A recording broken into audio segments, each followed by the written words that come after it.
Hoje é a primeira aula do nosso curso de História da Arte Brasileira, que vai investigar a exposição Jaguataporã, Rio de Janeiro Indígena. Bom, esse curso ele faz parte de um programa que se chama Arte e Cultura Visual, que tem uma série de cursos. A gente acabou de finalizar, algumas pessoas aqui vieram, né? O curso de História do Rio de Janeiro, também na mesma exposição. Obrigado, Natália. Não só pela apresentação, mas também pelo apoio que a Natália dá em todo o processo. E eu queria começar agradecendo o convite do museu e, sobretudo, da Escola do Olhar, da Janaína Mello, para fazer parte desse ciclo como a primeira conversa, vou colocar dessa forma, né, assumindo uma responsabilidade muito grande, porque, além de mim, a Elza Lagru, que é uma pessoa que eu respeito muito e que eu trabalho com os textos dela, e também com o Pablo Lafuente, que é um dos curadores da mostra de Jaguataporã. Eu fiquei pensando muito sobre a responsabilidade de estar aqui, porque várias outras pessoas poderiam assumir esse papel, e eu não sei se eu sou de fato um especialista sobre esse assunto. Ele orbita as minhas pesquisas, tanto quanto a crítica de arte contemporânea, o Mário Pedrosa, e eu vi recentemente que eu era um pouco esquizofrênico nas minhas pesquisas, mas no fundo eu acho que tudo isso faz sentido e cria constelações de interesses onde uma coisa afeta a outra e muda a maneira de olhar para esses temas. Então, eu já diria, assim, de início, que eu não sei se eu vou cumprir um papel ou uma expectativa de um especialista, e que eu acho que a Elza Lagru vem daqui 2 semanas para cumprir esse papel, para assumir esse papel aqui importante. Eu queria hoje mais tentar propor algumas reflexões, eu chamei assim, que passam pela exposição, mas não necessariamente passam pela exposição, passam por algo que eu acho que orbita a exposição e orbita as questões em torno do que eu vou chamar de produção dos povos indígenas. Eu queria dedicar essa fala para uma pessoa que não está aqui. Eu tentei chamar ele, mas a gente se desencontrou, que é o Denilson Baniwa.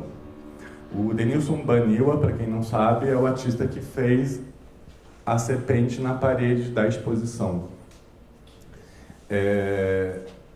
Essa fala de hoje é uma fala dedicada a ele porque é muito contaminada em relação a coisas que eu vi e ouvi dele. Para quem me conhece, eu gosto muito dessa coisa de diálogo, uma postura mais dialógica com os estudantes, com plateia e tal, mas acho que hoje o formato aqui vai fazer com que eu assuma uma postura de fala mais corrida, para que a gente possa, no final, concentrar as perguntas, o debate, os comentários. Eu vou tentar também me ater ao tempo para a gente poder aproveitar a exposição e aproveitar o debate. Tem bastante coisa, eu sou às vezes um pouco sintético e às vezes um pouco prolixo, então pode ser que eu fale de alguns pontos aqui muito rapidamente, aí é importante que depois se não ficou muito claro, se vocês acharem que tem alguma coisa equivocada ou truncada, retomarem isso depois na hora do debate. Então, primeiro ponto importante aqui, tá, eu copiei das informações da exposição um pouco esse recorte para introduzir a fala, né? Jaguataporã, Rio de Janeiro Indígena, uma mostra sobre a história do Estado como história indígena. Então, como bem a Natália falou, não tem a palavra arte ali. Mas o meu enfoque aqui é discutir justamente a palavra que não está. E eu acho que vai ser muito importante inaugurar esse ciclo com essa discussão, porque eu acho que é a grande reflexão necessária. Então, é uma exposição que tem 4 curadores, e, sobretudo, eu acho que esse trecho é fundamental. A exposição é fruto de um processo de diálogo conduzido entre 2016 e 2017 pela equipe de pesquisa, pela curadoria e pela educação do MAD. Por meio de encontros abertos ao público, no museu e nas aldeias envolvidas, a mostra foi construída como uma plataforma de colaboração entre práticas museológicas e indígenas. Então, acho que isso é importante para deixar um pouco em suspenso e pensar como a nossa discussão pode orbitar em torno do próprio projeto da exposição. Bem, no fundo eu queria começar de uma outra forma, que é trazer a experiência que eu tive no dia 29 de setembro, agora, em Campinas, participando da ANPAP, Associação Nacional de Pesquisadores em Artes Plásticas, ouvindo a fala do Denilson Baniwa. A fala dele era Entre Artistas e Pajés, Arte Contemporânea Indígena, Relação entre o Artista e a Sociedade Não Indígena. O Denilson fala para uma plateia numerosa, talvez tão numerosa quanto aqui, e aí tem um momento em que ele diz assim que ele se sente honrado e também tem um certo receio de falar no meio de tantos especialistas da área de artes. Eu diria que eu também estou com um certo receio de falar aqui, no meio de tanta gente e talvez pessoas que pesquisam temas indígenas, mas eu acho que aí é a possibilidade de correr riscos e acho que é importante que esse risco aconteça e daqui a pouco eu vou falar um pouco sobre isso. O Denilson, aqui a imagem está bem escura, eu tentei fazer uma foto lá, é a projeção dele, ele está ali no canto, num auditório gigantesco, tal. E eu recortei algumas falas dele. Então, a função do artista indígena é agir como um pajé para quem é de fora, né? Fazer esse processo de mediação entre mundos diferentes. E aí ele indaga para a plateia de supostos especialistas em artes. Vocês vão continuar falando das mesmas coisas? Vocês vão continuar falando dos mesmos temas, dos mesmos assuntos? O que vocês estão perdendo quando vocês não falam ou não encaram a produção indígena? Eu acho que essas duas perguntas, essas duas provocações do Denilson são muito importantes, porque de fato eu entendo que não é a impossibilidade de falar das mesmas coisas, mas falar das mesmas coisas por outras perspectivas. Isso é muito importante.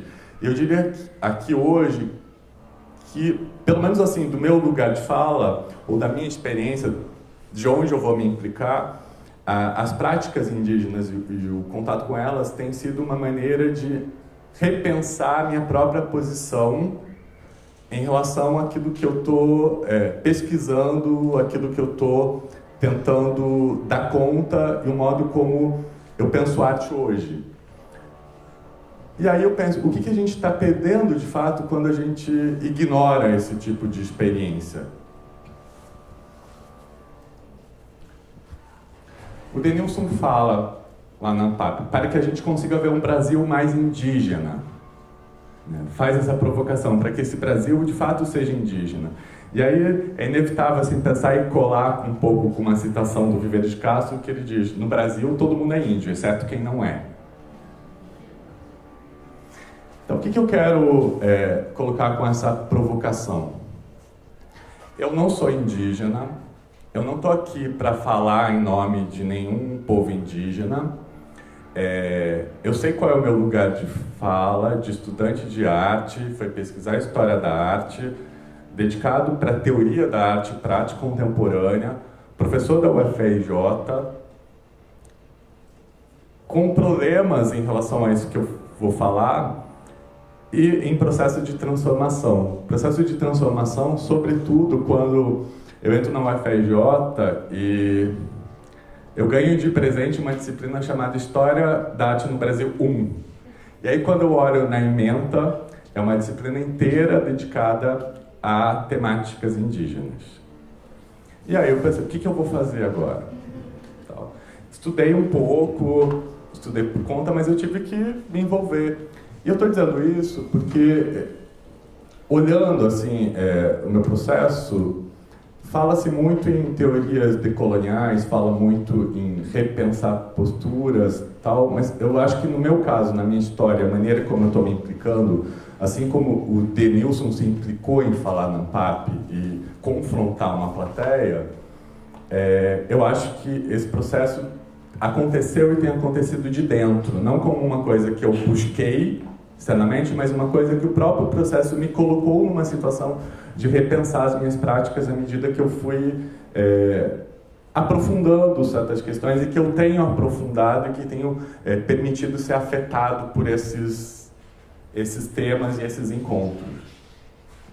Então, eu vou falar aqui do ponto de vista realmente do lugar de fala, sem ser ingênuo e sabendo que eu posso, talvez, em algum momento me equivocar ou reproduzir algum tipo de equívoco, mas acho que esse é o processo, assim, o debate, a discussão e, sobretudo, um papel importante. Fala-se muito hoje sobre o museu, fechar museus e sobre o que o museu deve mostrar ou não, sobre o museu como um dispositivo autoritário. Eu concordo com tudo isso, mas eu acho que, se é para ampliar essa discussão no âmbito da cultura, a televisão é tão autoritária quanto. A televisão determina muito o modo de pensar, o modo de agir, e as televisões estão em todas as casas. As televisões afetam todas as pessoas e o modo de pensar. Então, se é para discutir o museu, a gente tem que discutir todos esses dispositivos. Eu estou aqui um pouco para pensar essa exposição como uma exposição que está num museu da Prefeitura do Rio, mas um museu que tem um projeto pedagógico que permite esse tipo de discussão, e eu acho que meu papel aqui também é tentar ampliar algumas coisas que eu tenho pensado no âmbito da universidade e tentar abarcar isso no sentido social, no sentido mais amplo da nossa função de pesquisa, mas também de alguém que visitou a exposição na terça-feira e fiquei algumas horas e fiquei muito feliz de ver a grande quantidade de grupos de escola pública visitando. Então, coisa que é comum, mas não é tão comum em outros dispositivos culturais. E eu acho que isso é muito importante. A presença das escolas é uma presença como possibilidade de transformação, não como projeto efetivo de transformação. A gente tem que lidar com as possibilidades. Acho que essa é um pouco uma das funções da arte. E é nesse sentido que eu queria um pouco conduzir a minha fala. Então, qual é a reflexão que eu proponho aqui para vocês? Eu, além de dedicar essa fala a Denilson Baniwa, porque eu acho que é o ponto crucial no momento para mim, eu não quero deixar de dizer que os estudantes de graduação da História da Arte lá na UFRJ são essenciais em todo esse processo que eu estou apresentando aqui.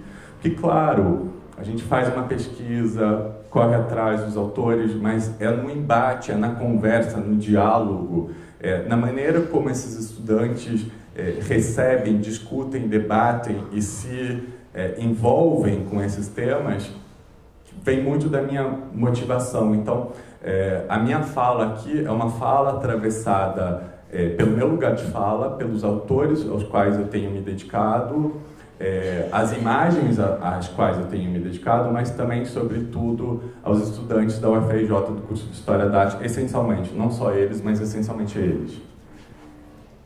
Acho que a primeira reflexão que eu queria colocar aqui, quando a gente pensa em temas em produção indígena, né, e aí eu estou citando o Alfred Gell, que é um antropólogo inglês ao qual eu gosto muito, ele vai colocar uma questão nesse texto, a Rede de Vogel, que é como determinar quando um objeto fabricado é uma obra de arte ou algo menos nobre, um artefato.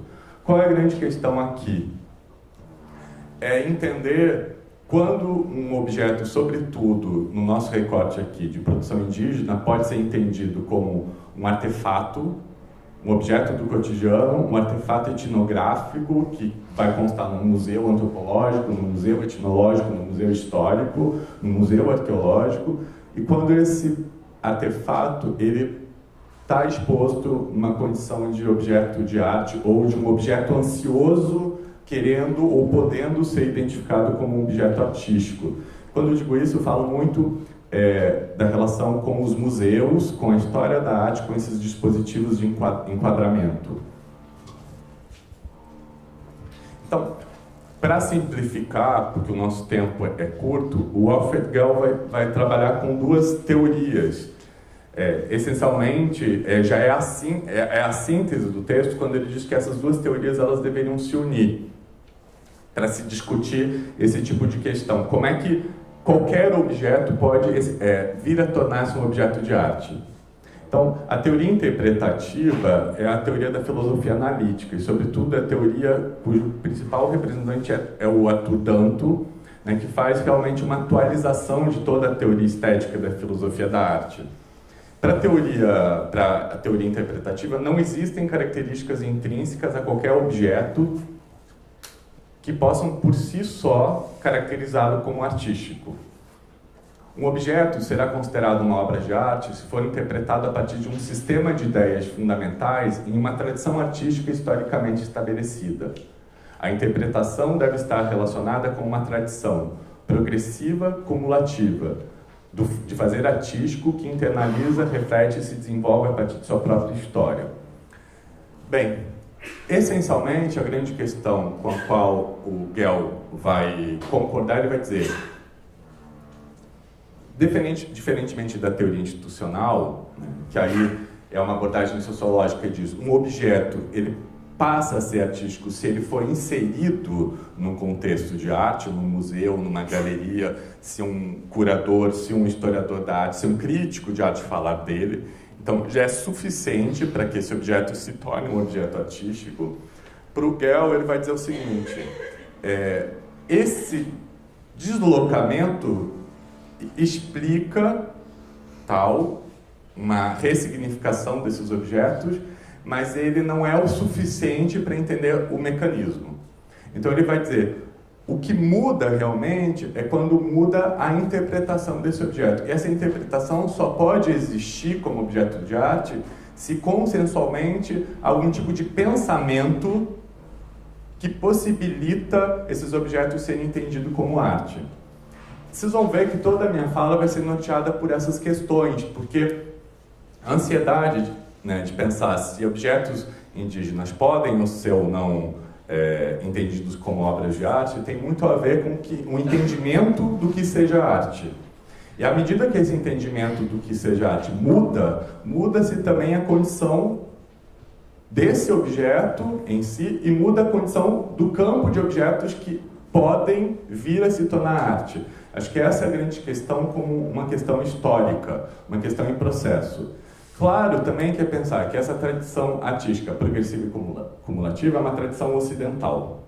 Isso coloca uma série de problemas, porque, na verdade, a arte, a história da arte, o museu são dispositivos ocidentais que tentam englobar coisas num processo histórico, ou englobam coisas nesse processo, e essas coisas vão sendo ressignificadas. Não podemos deixar de esquecer que esse processo aconteceu durante toda a história. Por exemplo, quando objetos medievais, ícones bizantinos, ânforas gregas, objetos, máscaras africanas, as gravuras japonesas, o sistema ocidental e esses dispositivos foram incorporando coisas.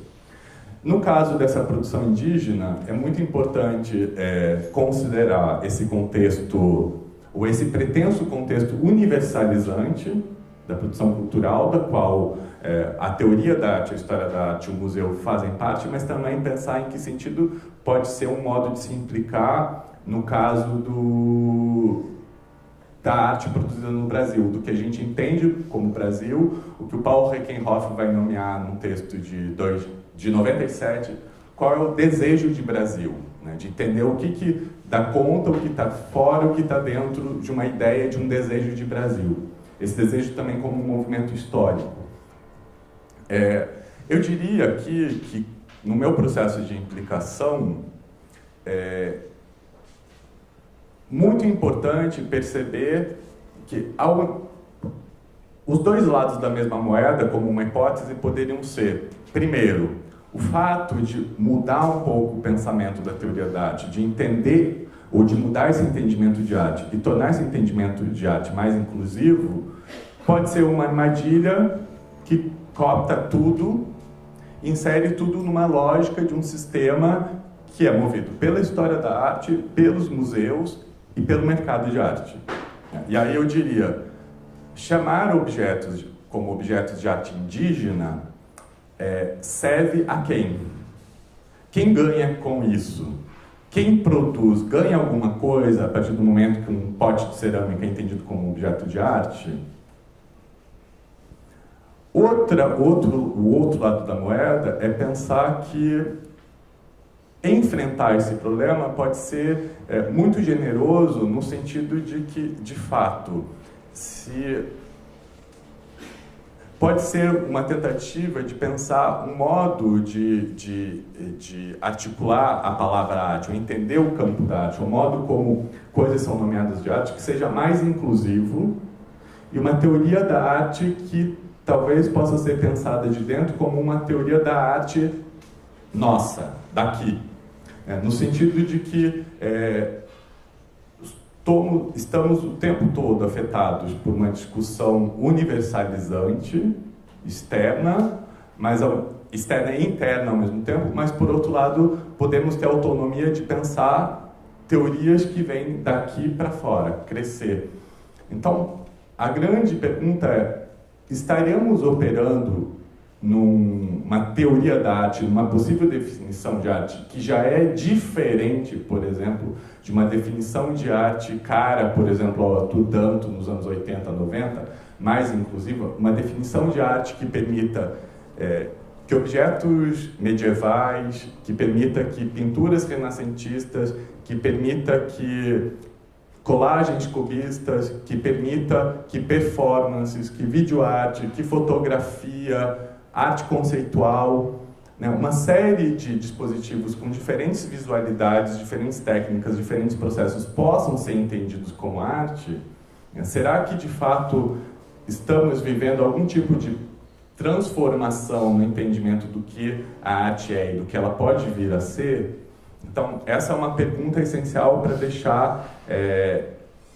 deixar em suspenso como uma primeira reflexão, porque, de fato, é isso.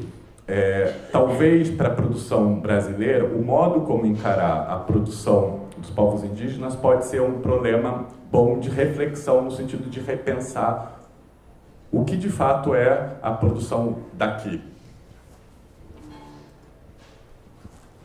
Então, em suma, o que o Gell vai defender é preciso mais do que a simples exposição em uma galeria para fazer uma obra de arte. Um contexto interpretativo também precisa ser desenvolvido e disseminado. Neste sentido, Danto está certo ao afirmar a importância da interpretabilidade para o processo de constituição da obra de arte.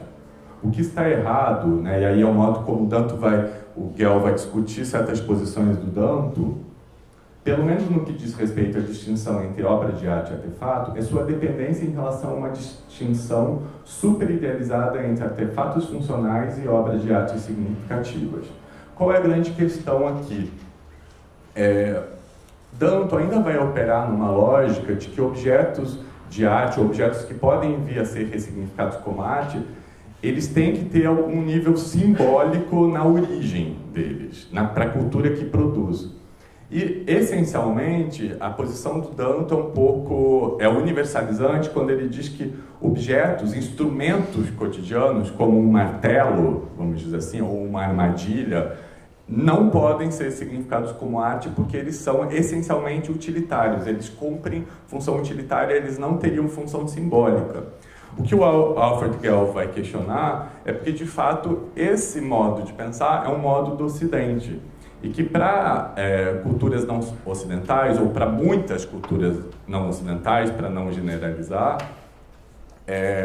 instrumentos, não existe distinção entre instrumentalidade, funcionalidade e cosmologia, simbologia. Então, mesmo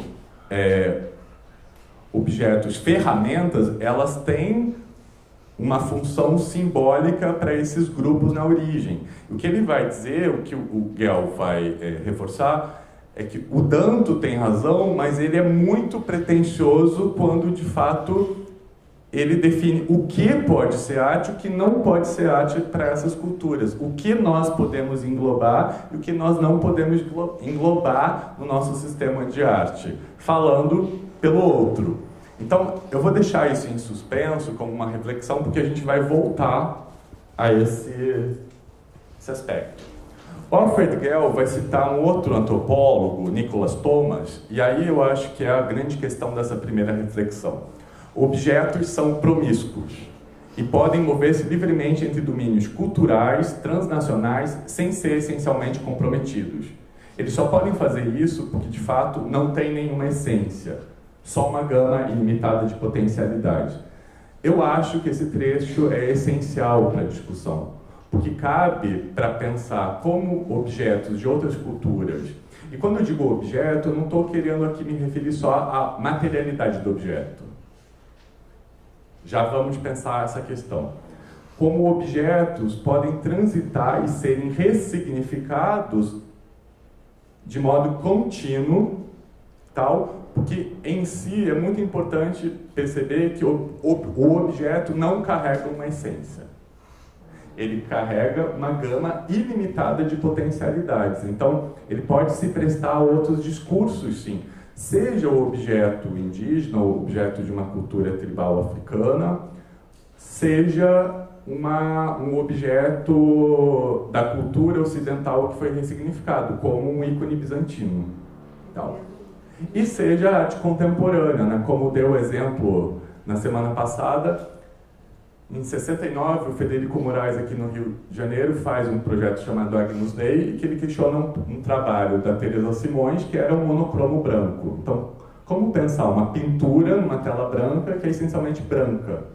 Numa galeria, funciona como um monocromo branco, mas quando o Federico retira essas pinturas e coloca uma na Central do Brasil e a outra num banheiro de um bar, a pintura branca, o monocromo branco, recebe inscrições tanto quanto a porta do bar, a porta do banheiro. Então, vai dizer, existe uma lógica de pensar que aquele objeto, arte contemporânea, funciona e é interpretado como arte contemporânea num certo contexto institucional, mas também num certo contexto interpretativo. Fora, uma tela pintada de branco pode ser um mural, pode ser uma página em branco.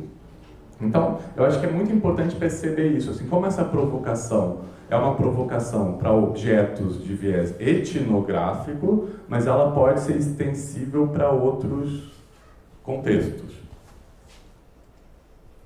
Então, primeira reflexão está dada aí, né? O que seria essa definição de arte, o que ela abarca e como essa definição de arte está em contínuo processo. Aproveitando um pouco a provocação da mostra do redescobrimento, né, do curador lá em 2000, José Antônio Braga Fernandes Dias, essa mostra, essencialmente, por mais que muitas coisas podem ser ditas em relação ao projeto da mostra do redescobrimento, uma mostra que visava repensar os 500 anos, né, de Brasil, ou de um desejo de Brasil, foi uma primeira mostra em que tentou reunir vários recortes, que traziam as artes indígenas, a arqueologia, as imagens do Museu do Inconsciente, arte afro-brasileira, cultura popular, além de arte moderna, além de arte contemporânea, além de arte do século XIX, barroco e por aí vai. Então, no caso do recorte sobre artes indígenas, e aí eu já chamo a atenção, né, ao invés de arte indígena, artes indígenas, tal. Os objetivos naquele momento eram trazer as práticas expressivas indígenas para o contexto da arte e fazê-las participar de uma revisão não redutora da arte brasileira. Então, pensa, o que é a arte brasileira, o que é a arte no Brasil, o que é a arte daqui? O que a gente nomeia ou não como arte, o que está dentro e o que está fora? E como essas coisas se afetam umas às outras. Reconhecer os povos indígenas e suas criações como parte da história da arte do Brasil, e não apenas como fonte de inspiração e garantia para a construção de uma arte genuína e essencialmente nacional. Participar das discussões contemporâneas sobre o que é e sobre o que deveria ou poderia ser arte. Então, retomamos aqui a reflexão 1. Quais são as problemáticas? expor objetos que, na sua maioria, não foram feitos para serem expostos. Então, objetos indígenas, num contexto de exposição, reforçam ou colocam, deixam implícito, às vezes explícito, que museus e exposições são diluentes muito poderosos das diferenças culturais. Então, é uma problematização do dispositivo exposição. Não há nessas sociedades um equivalente para o que designamos como arte, uma categoria de arte. Em que medida isso envolve uma distorção, uma apropriação do valor dos objetos? Então, vamos fazer, mas temos que fazer com a consciência do que estamos fazendo e dos perigos. Naquele momento, né, a provocação é enfrentar a questão de saber do que estamos a falar quando falamos de arte, e eu diria quando falamos do que estamos a falar quando falamos de arte indígena, ou artes indígenas, ou arte índia. A que esse termo se refere? Que categoria é essa? Então, quais são as possibilidades de lidar com expectativas do que pode vir a ser arte indígena ou estar contido nesse grande campo? Então eu vou chamar o primeiro conjunto. Tá. De maneira geral, é interessante considerar que muitos dos objetos contidos em museus históricos, em museus etnográficos, são objetos que foram coletados lá atrás, trazidos para esse contexto de pesquisa.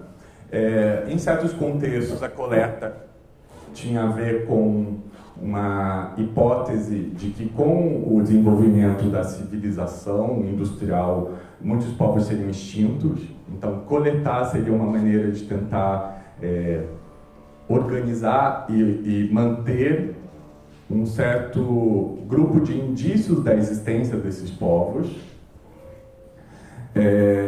E aí, o que o José Antônio Braga Fernandes Dias coloca, que eu acho que é uma questão muito importante, é que naquele momento, antropólogos, o que eu estava comentando é que muitos desses objetos foram parar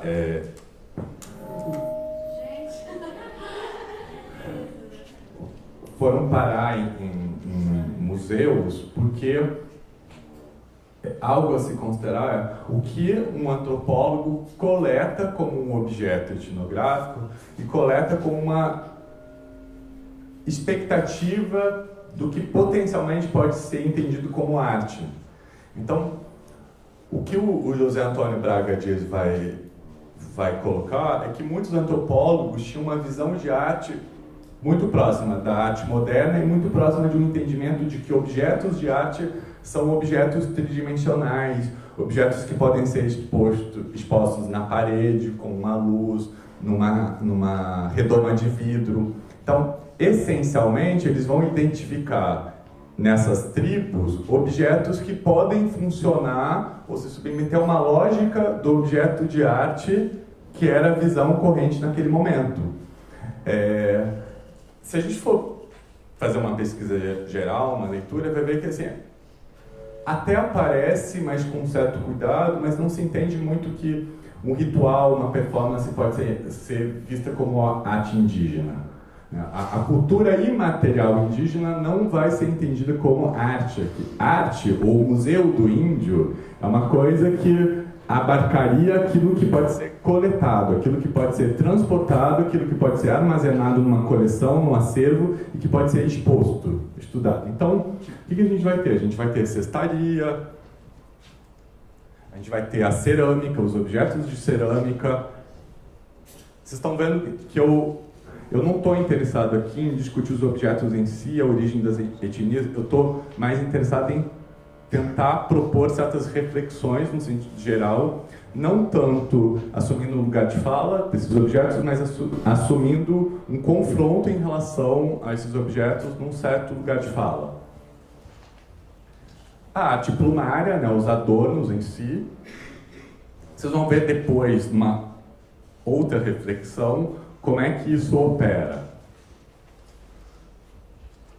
Então, essencialmente é isso. A arte plumária tem uma relação com as cores, com certos conceitos da história da arte, da teoria da arte, do modo como os museus de artes operam, que faz com que seja possível pensar uma lógica similar. E aí vamos lembrar do que está colocado lá pelo José Antônio. Exposições, museus, eles são dispositivos muito potentes na diluição das diferenças.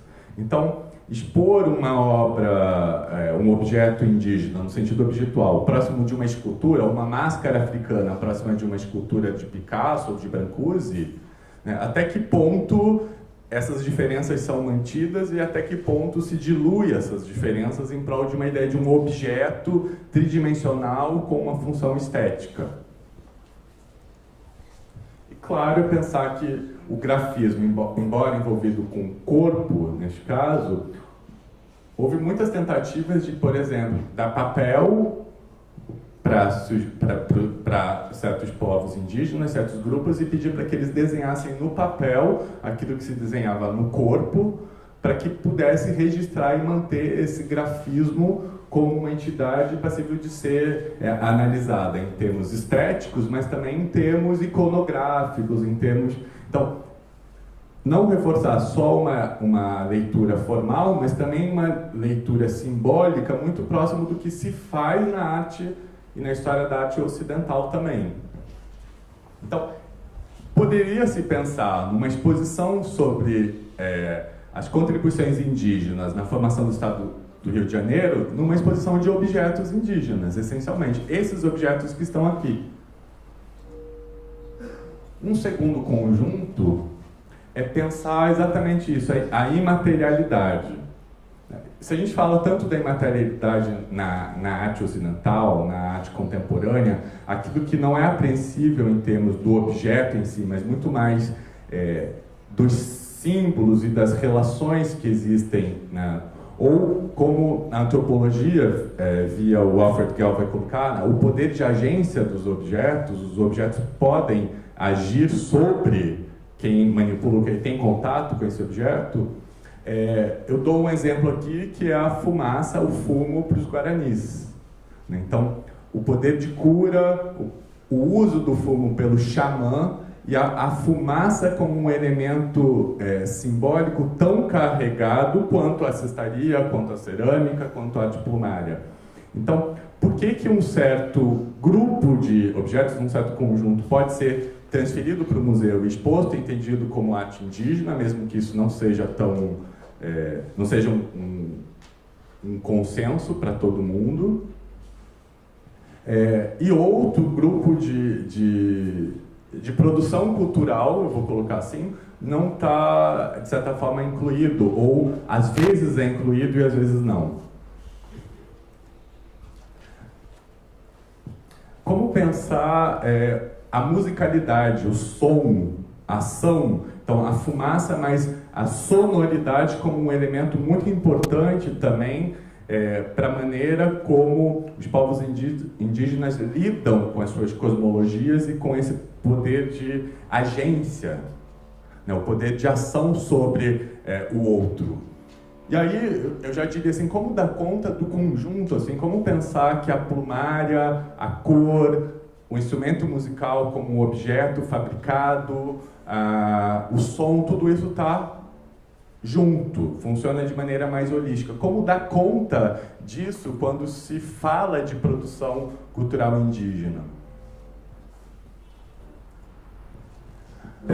Pensar as máscaras, né? Como pensar as máscaras para além do fetiche da máscara exposta como uma cenografia, como uma indumentária, mas a máscara participando do ritual, a máscara participando do movimento do corpo, a máscara participando da interação entre esses indivíduos e da interação desses indivíduos com o sobrenatural. Então, como pensar alguma coisa que simplesmente não se reduz completamente, embora objetos sejam promíscuos, porque não tem essência, a um valor de exposição e a um valor de mercado. como pensar aquilo que o Darcy Ribeiro vai colocar como as artes da festa, né, os rituais. E aí eu retomo isso, como pensar o adorno, a pintura corporal, a relação ritualística, a relação do grupo, a relação com o som, a relação com o ambiente, nessa lógica de que se é possível pensar qualquer paralelo, qualquer projeção do entendimento de arte para esses grupos, talvez seja diferente do modo como a gente entende arte. Então, como uma exposição, como um museu, como a história da arte pode lidar com esse tipo de diferença? Então, que vale para um contexto, vale para o outro. Então, qual é essa dimensão desse conjunto de ações e de o que a gente pode chamar de imaterialidade, que está ligado assim, com a materialidade, num entendimento de arte que não seja só o tipo de arte convencional, mas um tipo de arte que lide com o sentido de uma relação mais intrínseca entre arte e vida. Então vamos pensar um conjunto 3 de possibilidades para se encarar essa exposição de produção indígena. Então, como pensar que muito da coleta de materiais de viés etnográfico e o modo como esses objetos circulam tem a ver com um certo entendimento de uma produção indígena que não se cristaliza no tempo. Os povos indígenas não são povos para se colocar num laboratório, numa redoma de vidro e querer que eles mantenham um tipo de produção e ação, produção e vida que a gente acha que eles devam ter. Então, como pensar vários indivíduos que vivem em contexto urbano, que estudaram arte ou que têm algum tipo de relação com um tipo de linguagem que não necessariamente parte da origem, mas que estão sendo afetados o tempo todo e que vão produzir, trazendo esses signos, essas referências e incorporando materiais como a tela, como a acrílica, como o óleo, né, um outro tipo de lógica, um outro tipo de repertório. Como é que eles são afetados e como é que eles poderiam ser entendidos como pajés, no fundo, assim, também. Como é que a gente pode fazer leituras desses trabalhos e pensar que não necessariamente, ou talvez para nós, a leitura parta de um certo repertório cultural que a gente tem, que não necessariamente para um indivíduo indígena seja uma leitura parecida com a nossa, embora a visualidade, os materiais e a técnica, sim. Então, eu vou dar 5 exemplos de Aida Bell, né? Nesses exemplos, a gente tem casos importantes, por exemplo, artistas de origem indígena que foram indicados para o Prêmio Pipa, né? Então, artistas que estão circulando de alguma forma, ou que colocam em xeque essa produção sobre arte contemporânea, a relação com o circuito de arte e, sobretudo, as expectativas do que seria uma produção de arte indígena ou não. Vocês já vão entender por que eu estou falando isso. Então, o Isaac Runicuim esteve na mostra Histórias Mestiças no Instituto Tomiotaki, né, com a curadoria da Adriana Pedrosa e da Lília Mortis Schwartz, mas lembrando também que havia, para que esses artistas unicuins participassem da exposição, era via o trabalho do Ernesto Neto, né? Então, como é que se dá essa inserção?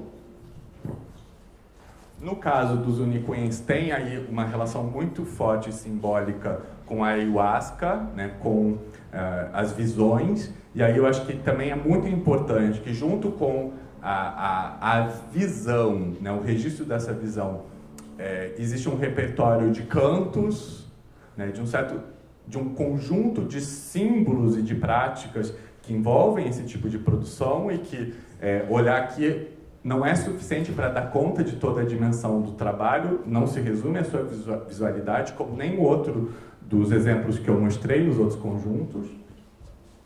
O Benki Piacô, a Xaninca, também no Acre. Também faz parte desse conjunto de visões. E como esses elementos vão incorporando os elementos do contexto da floresta, das práticas indígenas, mas também um imaginário ampliado. Arissana Patachó também concorreu ao Prêmio Pipa, e aí é pensar como é que uma artista está lidando com o imaginário da apropriação da imagem fotográfica transferida para a pintura e trazendo um imaginário cultural e político indígena. E para acabar esse terceiro conjunto, o Denilson Baniwa. Então, eu estou colocando aqui porque houve uma grande polêmica na ANPAP quando uma pessoa questionou o Denilson, dizendo que ele estava errado e que ele deveria representar os símbolos da cultura dele. E isso gerou polêmica porque, essencialmente, eu diria assim que eu fico feliz quando eu vejo que essa jovem geração de estudantes da UFRJ, quando se envolvem com o entendimento de arte e produção indígena, muitas vezes esses exemplos que eu estou citando aparecem para eles.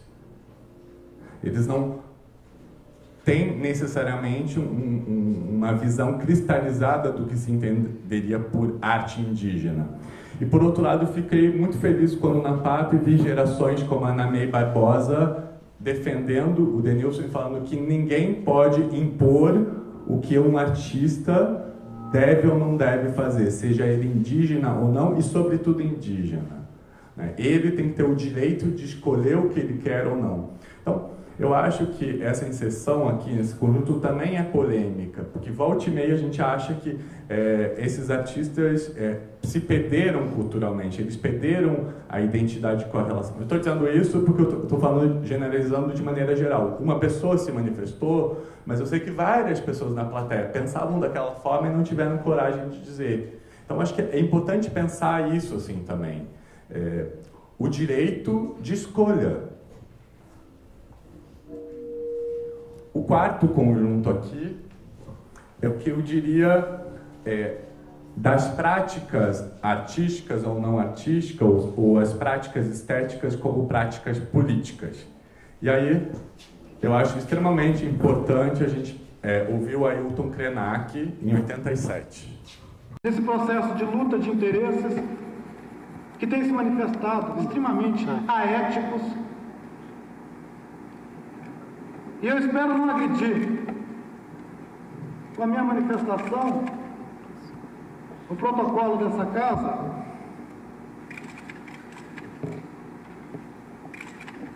mas eu acredito que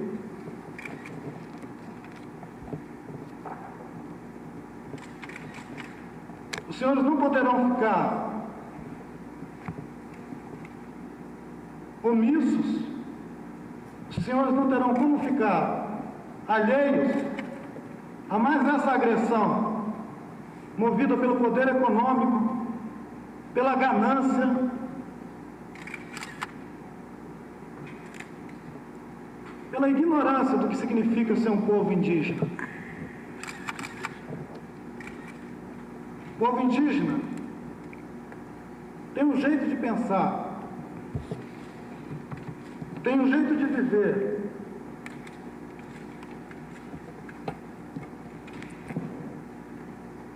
tem condições fundamentais para a sua existência e para a manifestação da sua tradição, da sua vida, da sua cultura, que não colocam em risco e nunca colocaram a existência sequer dos animais que vivem ao redor das áreas indígenas, quanto mais de outros seres humanos.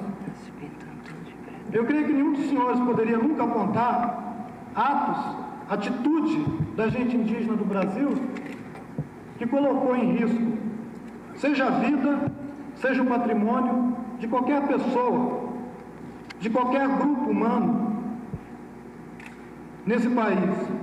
E hoje nós somos o alvo de uma agressão que pretende atingir, na essência, a nossa fé, a nossa confiança de que ainda existe dignidade, de que ainda é possível construir uma sociedade que sabe respeitar os mais fracos, que sabe respeitar aqueles que não têm o dinheiro para manter uma campanha incessante de difamação, que saiba respeitar um povo que sempre viveu a revelia de todas as riquezas, um povo que habita casas cobertas de palha, que dorme em esteiras no chão, não deve ser identificado de jeito nenhum como um povo que é o inimigo dos interesses do Brasil, inimigo como os interesses da nação e que coloca em risco qualquer desenvolvimento. O povo indígena tem regado com sangue cada hectare dos 8 milhões de quilômetros quadrados do Brasil. Os senhores são testemunhas disso. Eu agradeço a presidência dessa casa, agradeço aos senhores e espero não ter agredido com as minhas palavras o sentimento dos senhores que se encontram nessa casa.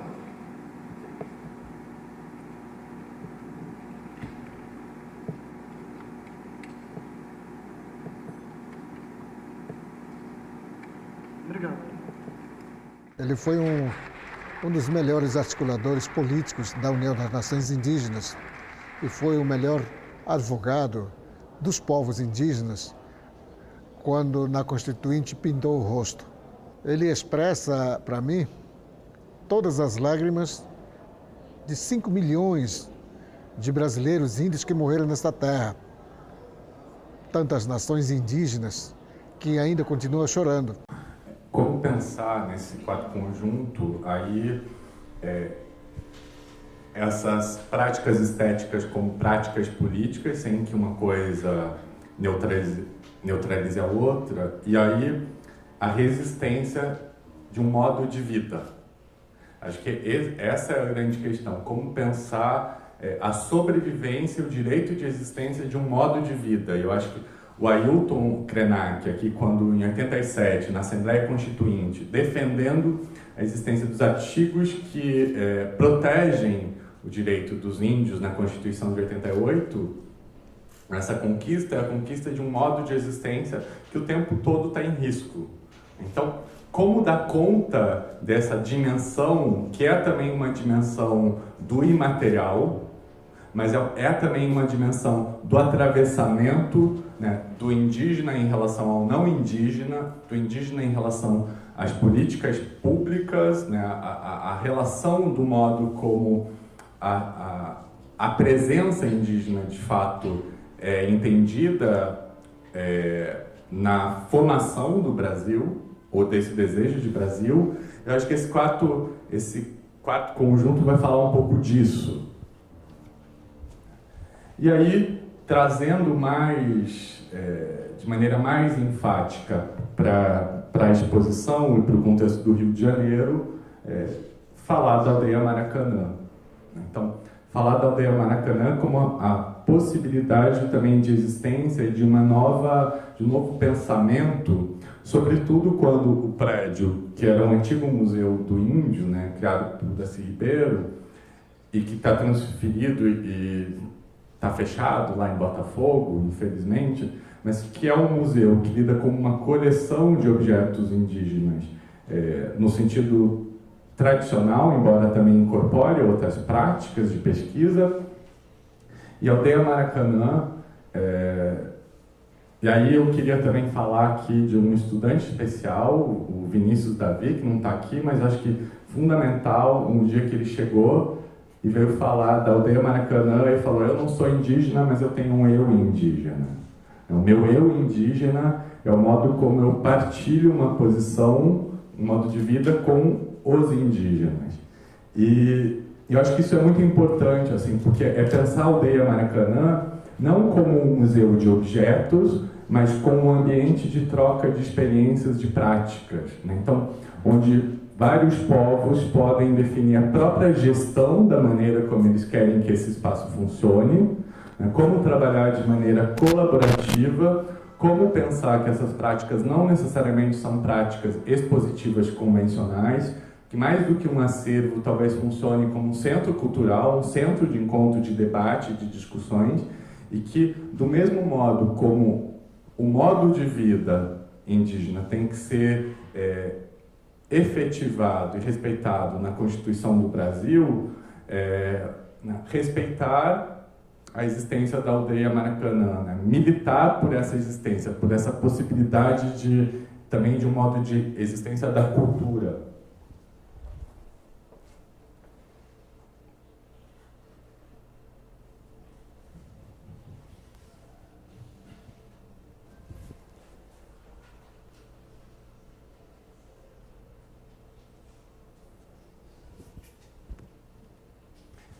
E aí eu separei o que, na época, foi entendido como a imagem do dia. Porque eu acho que essa imagem, quando aconteceu, foi uma imagem que foi muito reproduzida e comentada, e eu acho que ela existe no imaginário nosso aqui, e eu acho que é um pouco isso, assim, quando essas imagens, de fato, fazem parte do nosso imaginário, em que contextos, né? Então, como pensar esse modo de existência que é também um modo de política, um modo de existência político e estético. Então, que museu e que exposição sobre arte, sobre cultura indígena nós queremos? Reflexão 3. Historicamente, pensar como que se dá a construção de um imaginário sobre a presença e a imagem indígena a partir de um olhar externo, né? Então, o que eu chamo as políticas de representação do outro. E aí eu vou fazer uma sequência, dando alguns saltos, falando de como historicamente, ou na história do imaginário brasileiro, da constituição de um imaginário, se deu esse processo de percepção do outro, né? De contar a história por quem conta a história escrita e não por quem tem a história do ponto de vista da oralidade. As gravuras, a circulação de gravuras, a América, o Américo Vespúcio, Desperta a América, representada como Índia Tupinambá. Então, todo o repertório europeu na constituição de uma imagem do outro. A descoberta como um ato de despertar, de trazer a existência, de nomear. Eu acho que isso também é muito importante. O ato de nomear é o ato também de tomar posse. E aí, lembrando no caso brasileiro, das gravuras que ilustram o livro do Hans Staden, em 1557, a experiência dele, né, um alemão, aqui no Brasil, e aí relatando um pouco da vivência dele aqui, e como essa construção de imaginário é a construção de um gravador que não esteve aqui, que não viu, mas que é motivado por uma narrativa escrita, e essa narrativa escrita elabora um tipo de imaginário necessário e coerente com essa escrita, e esse imaginário é também constituído em torno de um imaginário constitutivo do imaginário europeu. E aí o que a gente vai ter é a validação de uma imagem exótica, né? E, sobretudo, as imagens de canibalismo. Não vou colocar nem antropofagia, mas canibalismo do outro, do exótico mesmo, para simplificar. E como essas imagens circulam e são reiteradas por outros gravadores em outros momentos, por outras técnicas, também num contexto de imaginário, técnico, estilístico, europeu, estético, reiterando a construção da imagem do outro como um outro exótico.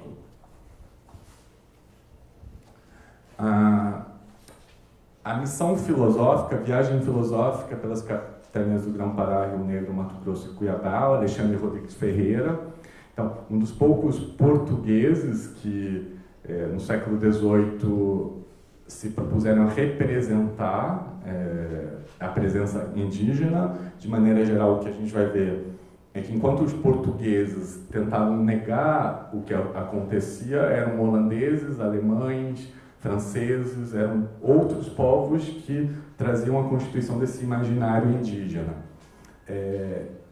E aí eu chamo a atenção aqui porque toda uma mudança de imaginário do século XVIII para o século XIX, com as missões artístico-científicas, no sentido de catalogar, no sentido de mapear as práticas, as máscaras, e aquele primeiro imaginário do outro como exótico passa a ser um imaginário do registro dessas práticas, um sistema de catalogação, que não deixa de ser a constituição do outro por uma representação externa a ele. Como na política do Império, a constituição do imaginário nacional, o imaginário nacional, a constituição, o conjunto de imagens foi importante para reforçar o sentimento de nação como um projeto político. E aí é um momento de uma outra virada, quando a política indianística, o pensamento indianista estético, coloca essa representação do bom selvagem no sentido de esse pilar, esse alicerce importante na constituição da nação brasileira. E claro, meio num acordo entre o indígena e o português, que na maior parte das vezes elimina a presença africana. Assim, é preciso evidenciar o indígena idealizado, não mais o canibal, não mais as práticas, o exotismo, mas povos já domesticados, evangelizados, em prol de uma tentativa de construção da nação em detrimento da visibilidade dos povos escravizados, ou de certos povos escravizados, não que os povos indígenas não fossem. E aí, claro, todo um imaginário romântico também, né? Então, como o pensamento da extinção dos povos, né? Aqui no caso Tamoio, entra num imaginário estético romantizado. Não podemos esquecer a presença da fotografia nesse momento. Então, a imagem fotográfica também vai alimentar um pouco da essência do que os europeus fizeram na aquarela, no desenho, nas gravuras. E aí, sobretudo, esses fotógrafos que viajam no Brasil e alcançam regiões como a Amazônia e vão constituindo também um modo de olhar e de pensar essa figura e essa presença dos povos indígenas na cultura e no imaginário brasileiro. Essa é uma imagem, um registro, né, tem a ver com a missão Rondon, com a tomada de posse, os marcos de identificação e tomada de posse de fronteira do Brasil com a Guiana Holandesa. Eu acho essa imagem extremamente potente e forte, porque é o momento em que se chega a um lugar que é a fronteira, se delimita o que é Brasil, o que não há mais Brasil, e aí você tem a presença de dois indígenas entre o maço, entre o pilar. Então, é como a presença deles é a presença na floresta, mas ao mesmo tempo aquilo que delimita um outro imaginário para o território que eles habitam, que pouco tem a ver com o modo como eles entendem esse lugar, né? Então, pouco tem a ver com uma lógica de que do lado de cá esses índios são brasileiros, do lado de lá não. Então, a gente pensar também como se pensa a presença dos povos indígenas na própria construção do imaginário do desejo de Brasil, né? O que é de fato ser brasileiro? Pensar já no século XX, né, o manifesto antropófago, né, como o modernismo também vai repensar essas práticas e reincorporar o outro, mas ainda é o outro representado, eu vou chamar nós, né, tal, mas eu acho que é muito importante perceber como a coisa vai no processo histórico, vai sendo alterada, como esse imaginário do outro está sendo constituído. A fotografia também, como a relação do fotógrafo com o seu objeto de representação vai se alterando, mas é uma construção de imaginário, e essa construção de imaginário, seja pelas imagens, pela circulação de imagens da pintura, da gravura, ou pelas fotografias que nós todos vemos e continuando vemos, é muito determinante no modo como a gente concebe o nosso imaginário do indígena, tanto quanto a televisão, o cinema. Anabela Geiger, Os Postais, esse trabalho Brasil Nativo, Brasil Alienígena, de 77, quando Anabela, que tem origem judaica, e aí pouco se identifica com esse discurso das matrizes culturais do povo brasileiro. Então, como esse passado indígena pouco tem a ver com a relação histórica dela, a presença dela no Brasil, e ela não se vê como menos brasileira por conta disso.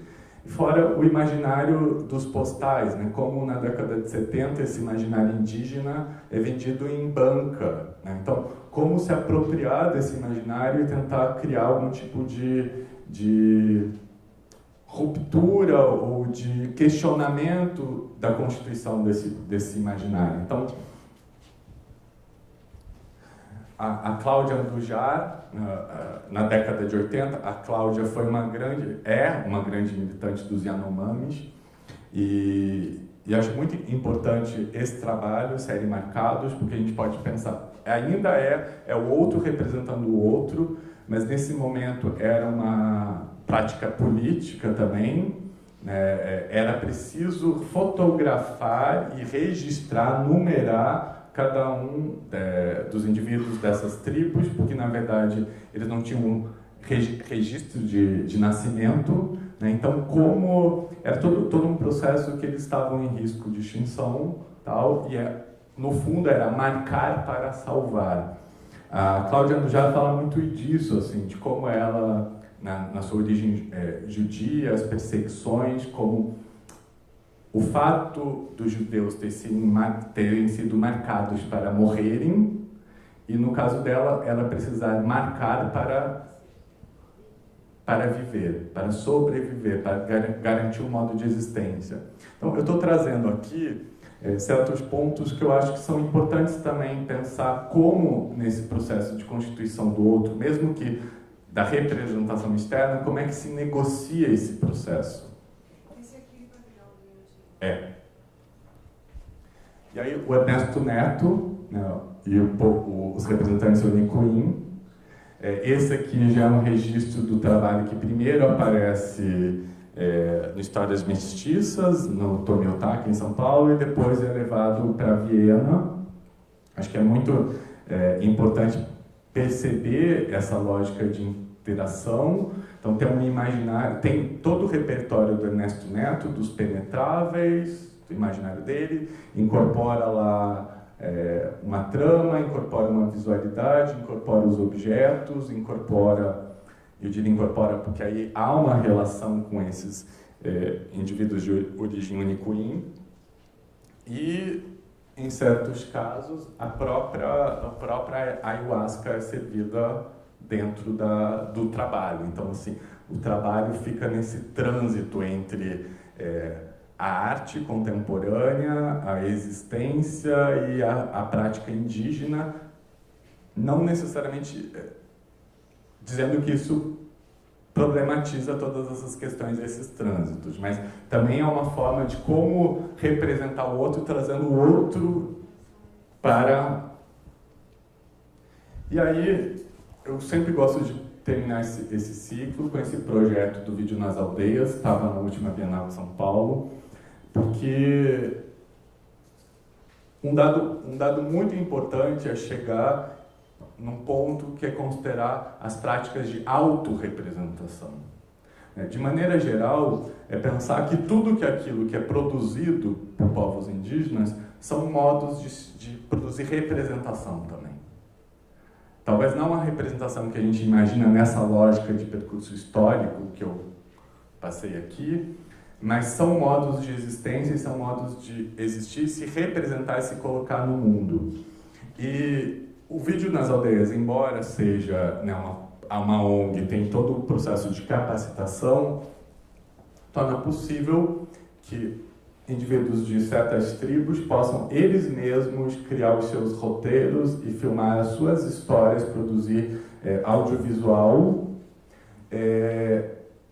no grupo, entendeu? Então, o câmera, o roteiro, os atores, todo o processo é produzido pelo próprio grupo. E esses filmes circulam entre as tribos. Então, há um portal na internet, vocês podem ver, podem consultar essas informações, e aí a gente chega num certo momento que é de fato discutir isso, assim, discutir essa relação entre representação e autorrepresentação. Em que momento a gente está representando o outro e em que momento a gente discute o modo como o outro se vê e se coloca no mundo. Reflexão 4, nossa última. O artista índio não se sabe artista, nem a comunidade para a qual ele cria sabe o que significa isto que nós consideramos objeto artístico. O criador indígena é tão somente um homem igual aos outros, obrigado como todas as tarefas de subsistência da família, da participação nas durezas e nas alegrias da vida e de desempenho dos papéis sociais prescritos de membro da comunidade. É, porém, um homem mais inteiro, porque além de fazer o que todos fazem, faz algumas coisas notoriamente melhor que todos. Darcy Ribeiro. Esta arte comunal é a floração maior das comunidades indígenas, aquela que lhe confere a imagem visível de si mesma, de sua beleza, rigor e dignidade. Cumpre, por isso, 3 funções elementares. A de diferenciar o mundo dos homens, regidos pela conduta cultural que se constrói a si mesma, do mundo dos bichos, comandados por impulsos inatos, inevitáveis e incontroláveis. Diferenciar aquela comunidade étnica de todas as outras, proporcionando um espelho em que ela se vê e se contrasta com a imagem etnocêntrica que tem de outros povos, sendo eles indígenas ou não. Cumpre ainda a função geral de dar aos homens coragem e a alegria de viver num mundo cheio de perigos, mas que pode ser melhorado pela ação dos homens. Então, eu acho que o ponto importante aqui desses 2 trechos do Darcy Ribeiro é pensar que a produção indígena é uma produção de contexto comunal, de comunidade. Então, mais do que a gente tentar identificar em certos casos, claro, os exemplos já que eu dei de uma produção como a do Denilson Baniwa tem um desejo pelo autoral, mas relacionado com a relação do comunitário, da sua origem, por isso Baniwa. Mas pensar um tipo de produção onde todos compartilham ou partilham daquele processo. Importante que nos nossos processos de incorporação ou não, ou sobretudo nas nossas discussões, a gente considere isso, assim, o que é uma produção no sentido da partilha. Outro ponto colocado aqui pela Elza Lagru, já adiantando algo que vocês podem depois conversar com ela, a maioria dos povos ameríndios não guarda as peças, máscaras, adornos confeccionados de palha ou de penas, depois de tê-las usado nos rituais. Fora do contexto da encenação ou da performatividade, elas perdem sua eficácia e seu valor, representam perigo, precisam morrer e são destruídas, desmontadas ou penduradas nas vigas das casas cerimoniais, onde morrem lentamente. O hábito de fazer peças para exposição e contemplação, sem usá-las ou alimentá-las, não existe em nenhum grupo indígena. Tá. Então, a nossa última reflexão alicerçada e linkada com todas as anteriores é pensar, sobretudo, o que estamos a falar quando falamos de arte indígena e o que estamos a falar quando estamos a falar de artista indígena e, sobretudo, de exposição indígena. Então, eu tirei algumas imagens de internet para a gente pensar também na constituição do imaginário do que é exposição indígena. Então, de como pensar esses dispositivos de exibição, de enquadramento do objeto. Como pensar essas máscaras ticuna no contexto do Museu Nacional na Quinta da Boa Vista. Como essas máscaras foram para lá né? No sentido de que são máscaras ritualísticas e que toda máscara de cuna, após o ritual, ela deve ser destruída. Então, qual foi o processo de negociação para que essas máscaras pudessem estar expostas, que elas pudessem permanecer e que elas tivessem o seu poder de agência sobre o outro reduzido, domesticado? Porque todo objeto, no contexto indígena, tem poder de agência sobre as pessoas. Então, como pensar esse contexto expositivo no Museu Histórico Nacional, aqui no Rio de Janeiro? Então, que visão é essa de arte indígena, de produção indígena? Do que a gente está falando quando pensa esse tipo de exibição? Como pensar um tipo de exibição que o Adornos Indígenas Brasileiros, essa mostra do Macio dos Anjos no Sesc em São Paulo? Então, como pensar essa relação entre objetos, artefatos, adornos indígenas e uma produção de artistas contemporâneos? E aí, como pensar uma relação daquilo que está na vitrine e aquilo que não está na vitrine? Aquilo que precisa ser controlado, domesticado no aquário e aquilo que permite um outro tipo de relação com o espectador. Então, que tipo de atravessamento de contato é esse? Como pensar essa mostra do Museu do Índio, da Elza Lagru, sobre a ideia de miçanga? Então, como esse tipo de montagem, esse tipo de cenografia, e aí quando eu digo a cenografia, porque é a presença dessa árvore, né? Então, se eu não me engano é para os Kaxinawás, que a origem da miçanga é explicada a partir de uma grande árvore, e aí cria-se uma árvore artificial na exposição, e em torno dela tudo vai acontecendo. A tecnologia, os vídeos, um certo registro, e aí alguma coisa que fica no entre, assim, porque não necessariamente a gente já sabe o que pode ser um objeto etnográfico, o que pode ser algo parecido com arte, o que pode ser algo que se entende como artesanato, sobretudo quando a gente fala de miçanga. Então, que lugar é esse? Então, isso aqui é o Museu do Índio em Minas Gerais. Então, como reiterar essas práticas expositivas ou como, em certos contextos, ainda reiteramos essas práticas expositivas? Acho que um caso bem interessante, aí já pensando do ponto de vista arqueológico, é quando na reconfiguração do acervo do MASP aparecem as urnas marajoaras. Tá. Então, objetos que não estavam no acervo anteriormente, então eles entraram para esse acervo do Museu de Arte, e aí eu chamo a atenção porque eu não consegui achar uma imagem do modo expositivo das urnas no Museu Nacional na Quinta da Boa Vista, no Museu da UFRJ. Então, como pensar uma urna marajoara no contexto expositivo de um museu histórico? Como pensar uma urna marajoara no contexto expositivo do MASP, na configuração dos cavaletes da Lina Bobbad, como esses objetos escultóricos entram, como pensar aquilo que o José Antônio Braga Fernandes Dias coloca nas exposições como diluentes culturais, assim, está tudo junto, mas até que ponto está tudo junto, não está tudo junto.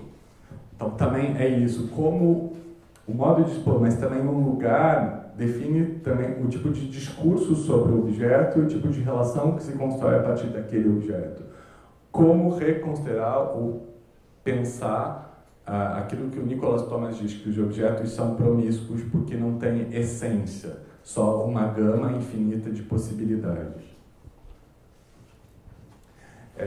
No MASP também, né, no mesmo momento, eles reconstituíram a mostra da Lina Bobbad, A Mão do Povo Brasileiro, que era uma mostra que discutia a produção de arte popular, cultura popular brasileira, esse grande mapeamento da Lina Bobbad, e aí a gente tinha uma urna marajoara nesse contexto expositivo. no mesmo museu, no mesmo momento. Uma está lá em cima e a outra está aqui. Então, como esses dispositivos, eles definem a leitura, são enquadramento.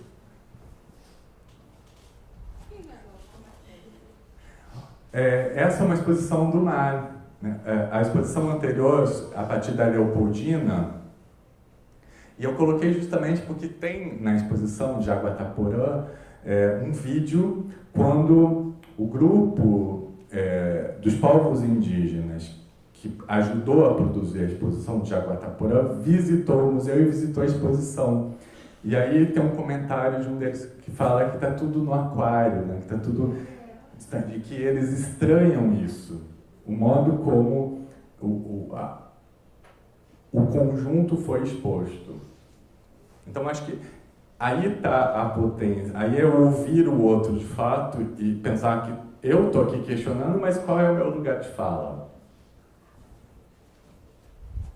E aí, para finalizar esse meu processo assim, de provocação, e não falar da exposição, mas falando da exposição e pensando o Denilson Baniwa nessa grande serpente, né, que atravessa as duas salas e vai marcando um pouco essa relação histórica, cronológica, política, a constituição do imaginário, um pouco tudo isso que eu acho que eu comentei aqui como certas reflexões, mas que não necessariamente estão explicitadas, mas estão ali.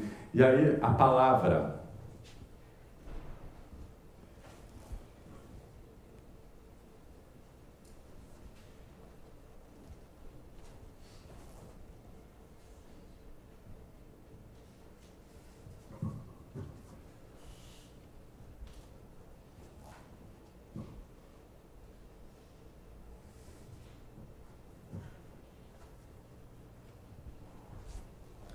Um pouco isso que eu comentei no início. Essa é uma foto que eu fiz na terça-feira.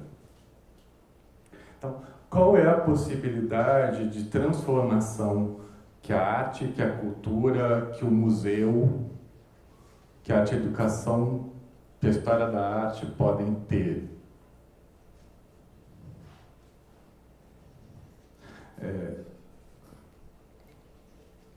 Eu não falei aqui, mas claro que fica implícito e tem a ver aí com o meu sentido esquizofrênico, né? Falar do Mário Pedrosa, falar de, acima de tudo, qual é o papel ético no modo como trabalhamos com isso, nos colocamos em relação a isso. Assim, como, mais do que falar de práticas indígenas ou do modo de expor essas práticas, a gente está falando de coisas muito maiores. Então, quando o Mário Pedrosa diz numa entrevista, todo intelectual é um militante, acima de qualquer coisa. Em cima de levantar bandeiras pela arte, a gente milita por coisas muito maiores. Então, não estou querendo aqui defender o museu, o projeto curatorial, o projeto pedagógico, não é minha função aqui, mas eu acho que é importante, em relação a tudo isso que eu apontei, como uma série de reflexões e anotações, aí, como é que a gente pode encarar o projeto da exposição como um projeto problematizador e problematizante, assim, como problematizar isso não só em relação ao museu ou à história da arte, ou em relação a nós também como público de arte. O que a gente quer ver no museu, como é que a gente se coloca. Então, eu acho que essa foto, para mim, no meio de tudo que está acontecendo, assim, nesse grande fervilhão, para mim, assim, essa foto dizer o que de fato é importante.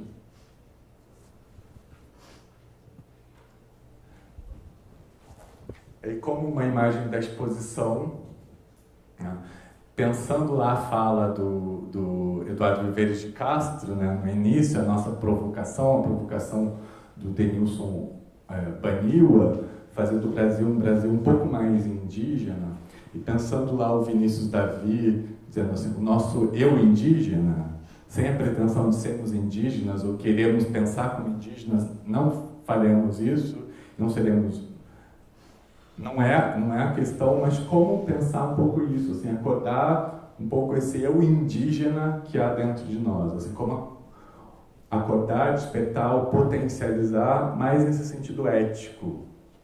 Talvez é isso, assim, como modo de existência. É isso.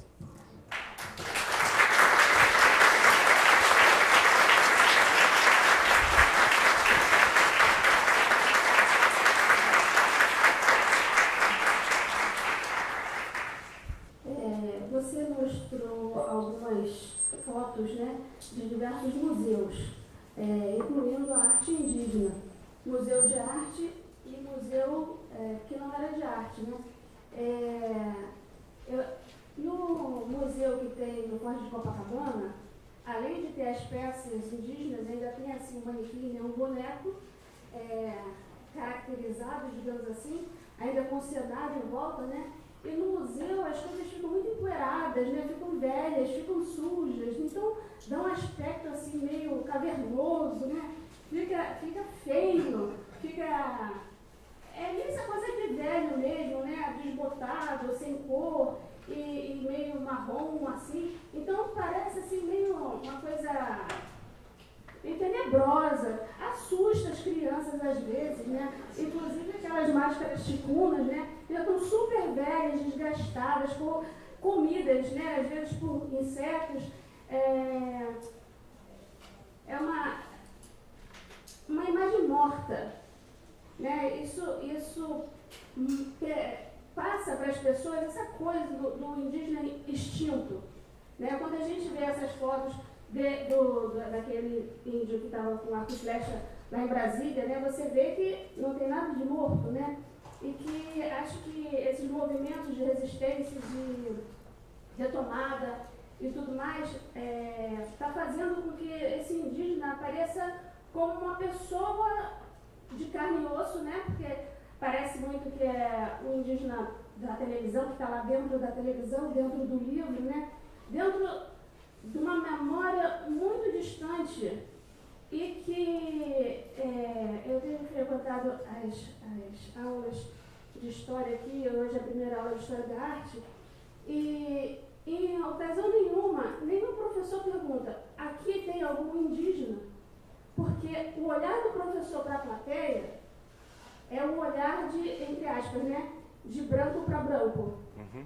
E eu me surpreendi porque eu participei do desenvolvimento da exposição e os indígenas estavam aqui sempre.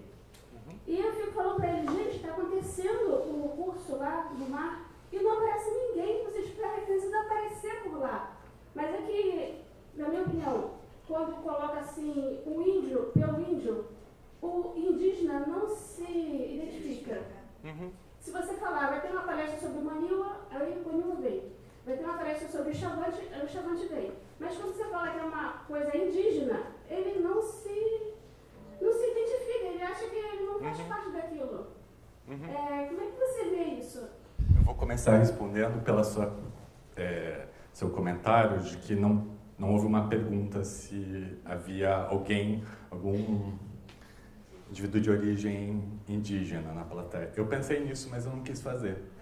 Porque eu achei que fazer esse tipo de pergunta, ao mesmo tempo que reconhecer a presença, é diferenciar. E aí, claro que há uma questão política aí, mas a minha questão maior é pensar como tornar, por mais que isso seja problemático, a gente sabe disso, não problematizar, uma plateia de iguais. Essa plateia de iguais tem que ser uma plateia hipoteticamente iguais. A gente sabe que as pessoas não são iguais. A gente sabe que as pessoas não têm os mesmos direitos, não têm as mesmas oportunidades. Mas eu achei que talvez fazer essa pergunta fosse uma maneira muito impositiva da minha parte, assim, de estar nesse lugar e falar, tem algum indígena na plateia? Eu fiquei pensando, eu gostaria que indígena de qualquer povo pudesse se manifestar por ele, assim, de ter o direito de escolha, né? E não uma imposição minha de perguntar e colocar, dizer quem é aqui e tal. não sei, estou dizendo assim de mim, como eu pensei em relação a isso, porque eu vim pensando nisso. Eu chamei o Denilson Baniwa para vir e não deu certo, a gente se desencontrou, mas a gente vai se encontrar, vai conversar, tal. O meu lugar também foi muito isso, assim, eu confesso, e eu tenho que reconhecer. É um lugar, é um encontro com uma série de questões com as quais eu tinha um distanciamento muito grande e que gradualmente eu tenho tentado romper com isso, assim, tenho me envolvido mais e tenho ficado muito feliz com isso, assim, porque é como eu disse no início, assim, não é algo que eu planejei fazer, é algo que tem acontecido e eu fico muito feliz, assim, quando a Janaína entrou em contato comigo e falou, você não queria vir aqui falar? Eu pensei, puxa, que legal pensar em mim, mas eu fiquei pensando, será que é o meu lugar estar aqui? Mas aí eu acho que também tem esse papel público, assim, tem o papel de correr risco, porque a gente pode se equivocar e estar num lugar equivocado. Então, não sei se eu respondi, mas foi a maneira como eu tentei pensar sobre isso e refletir sobre essa... Eu acho que a gente vive um momento em que as coisas estão sendo repensadas, sendo recolocadas num processo gradual, mas ao mesmo tempo essa possibilidade de recolocar, de repensar, tem sido posta em questão o tempo todo. Então, eu digo para os estudantes na UFRJ que, ao mesmo tempo em que eles desejam mudanças, eles são também os produtores de mudanças, assim, de toda uma geração que está entendendo o museu, a história da arte, esses dispositivos de maneira diferente. E aí as transformações estão acontecendo, mas também depende de toda esse processo, e que esse processo possa ser mais inclusivo, tal, mas é saber que a ameaça de reverter tudo isso está o tempo todo aí. Como é que a gente vai lidar?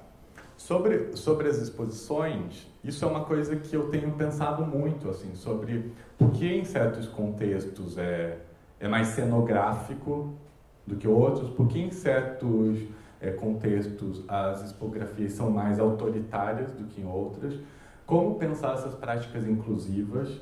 Então, de tudo que eu mostrei, claro que eu não sou um especialista, eu não fui fazer uma pesquisa extensa, mas eu acho que esse projeto do MAR foi o primeiro projeto que, de fato, trouxe representantes dos povos indígenas para ouvi-los e que eles pudessem contribuir. Assim, eu nunca ouvi um outro processo parecido. Então, independentemente de qualquer coisa, já é um diferencial e já é, assim, digno da nossa atenção e de um mérito, de um reconhecimento.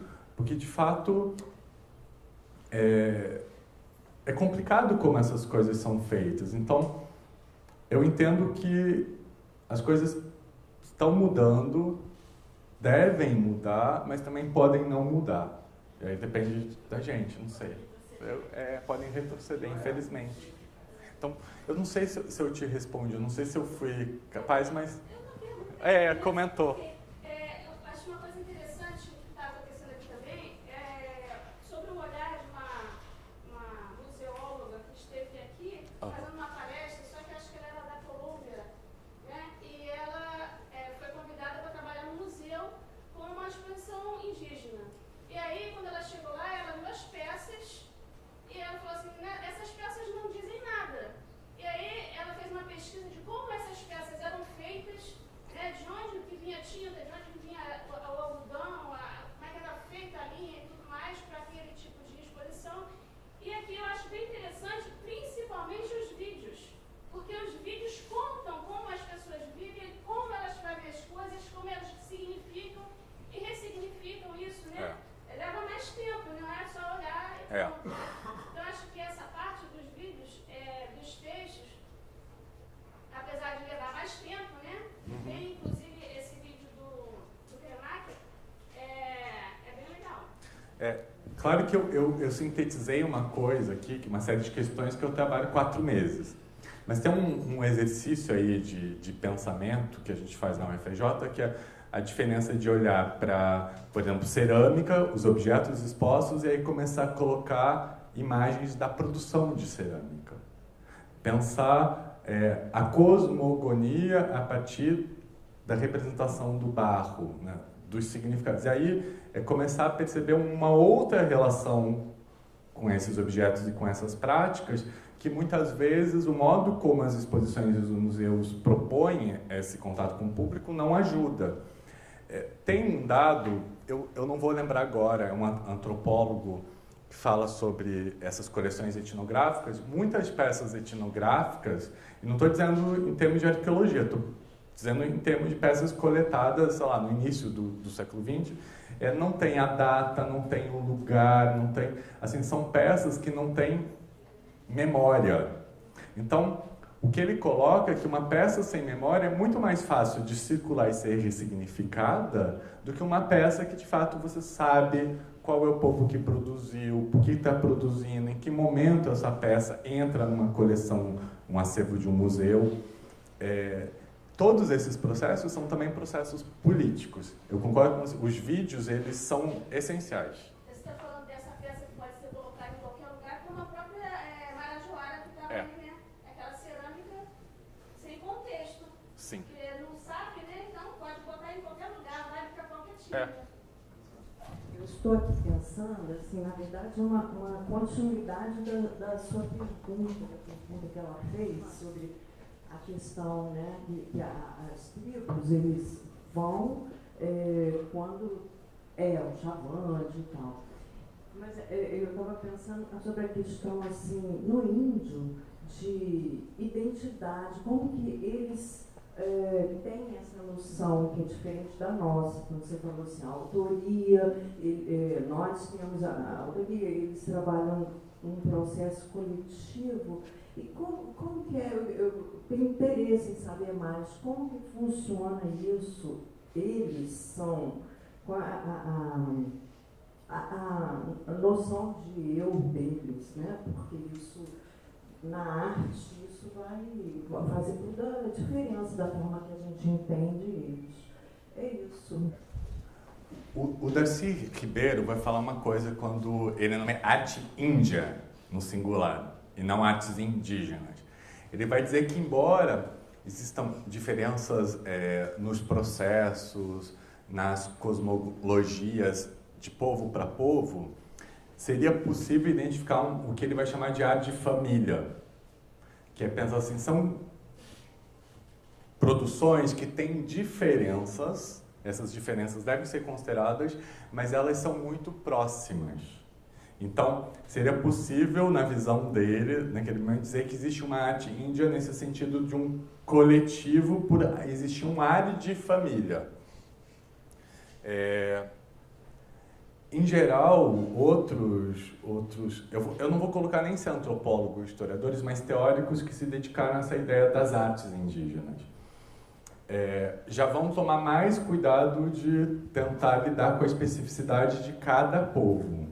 Assim, são artes indígenas porque cada povo vai ter lá as suas questões. A Elza Lagru, ela vai fazer um jogo que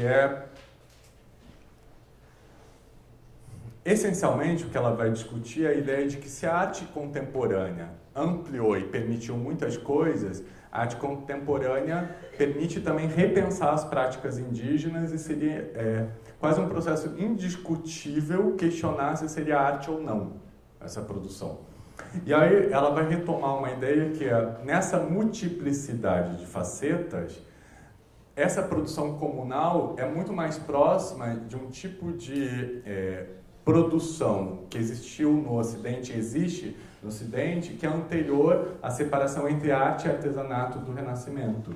Então, essa produção oficinal, em que as pessoas produzem coletivamente e não necessariamente têm um desejo de dizer eu assino esse trabalho como Michelangelo. Então, vai dizer, no Ocidente houve uma separação entre o que seria o artesão, o artífice, a oficina, e a oficina que vai se transformando em um ateliê, também coletivo, mas a partir de uma ideia de individualidade artística e de autoria.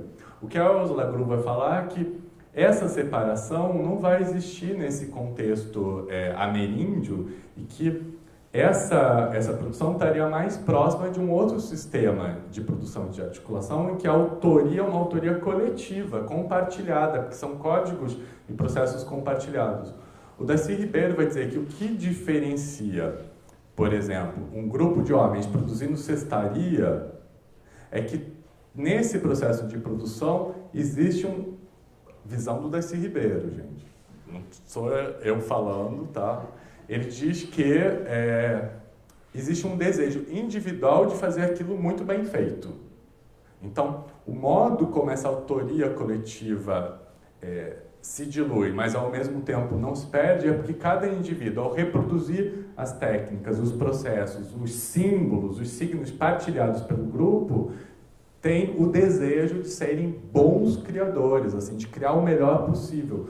O Darcy Ribeiro vai dizer que existe nos povos indígenas um desejo dessa beleza. Ele vai, que é também um termo questionável. Assim, várias pessoas acham que não tem que lidar com um critério de beleza, embora alguns antropólogos enfatizem uma ideia de uma etnoestética e dizem que cada tribo teria alguma ideia de beleza que não necessariamente é a nossa, mas que que teria algo do bem fazer bem feito, porque esse resultado é buscado. E a variação de indivíduo para indivíduo é o fazer melhor do que o outro que está fazendo. Mas, em geral, é compartilhado. O Denilson Banil, quando foi questionado, é porque ele disse o seguinte, que na produção dele, embora ele lide com uma visualidade, uma materialidade muitas vezes ocidental, ele traga signos compartilhados pelos Baniwas, ele toma um cuidado de que são signos que são partilhados e que têm um respeito, mas não necessariamente são os signos ligados a elementos ritualísticos, ou situações de práticas ritualísticas. Por exemplo, ele disse que ele não traz signos funerários, porque esses signos precisam ser respeitados e que são signos do grupo. Para ele fazer isso, ele precisa pedir autorização. Mas tem certos signos que ele pode sim trazer e que são compartilhados por aquele grupo e que ele, como um artista, fazendo às vezes de um pajé, ele se interessa em que esse signo circule pelos não indígenas. E aí ele vai falar isso. Um signo que, por exemplo, representa coragem, da mesma forma como nos Baniwas, um homem oferece esse objeto com um signo de coragem para uma mulher, porque ele identifica que aquela mulher precisa da coragem naquele momento, ele oferece para uma mulher não indígena, quando ele entende. Então, isso também é a fala do Denilson lá na ANPAP. Eu acho que são esses processos que cabem a nós, e aí eu acho que eu faço aqui a minha culpa. Eu estou falando muito também a partir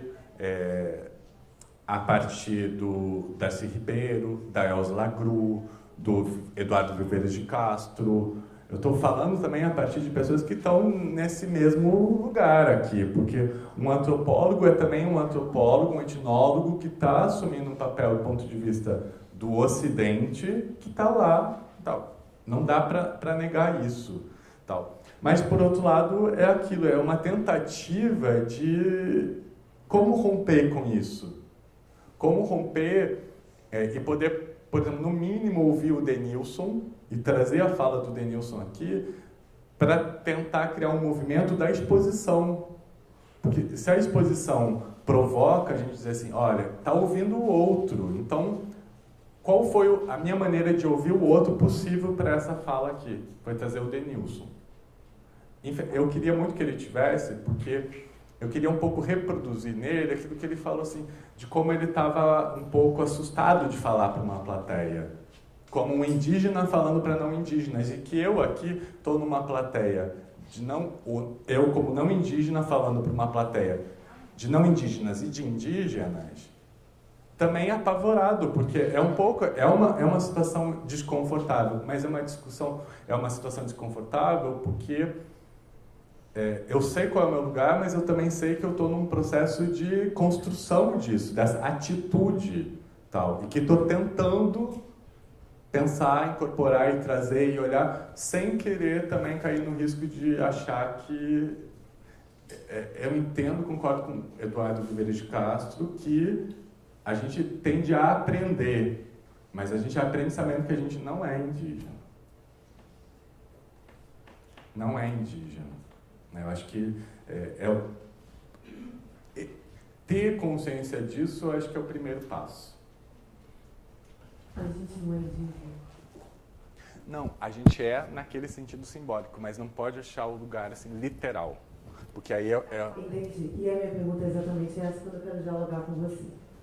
Desde que eu comecei a me envolver com esse tema, né, a partir da construção dessa exposição e participar de reuniões dentro da minha casa, com Marcelo Lemos, com o Povo do Rio, né, e começar a entender esse processo de ressurgência, que historicamente a gente vive num país totalmente mestiço. Por exemplo, se eu fizer uma pergunta aqui, quem é negro? A gente vive, pois é, mas você é negra, não, você é loura.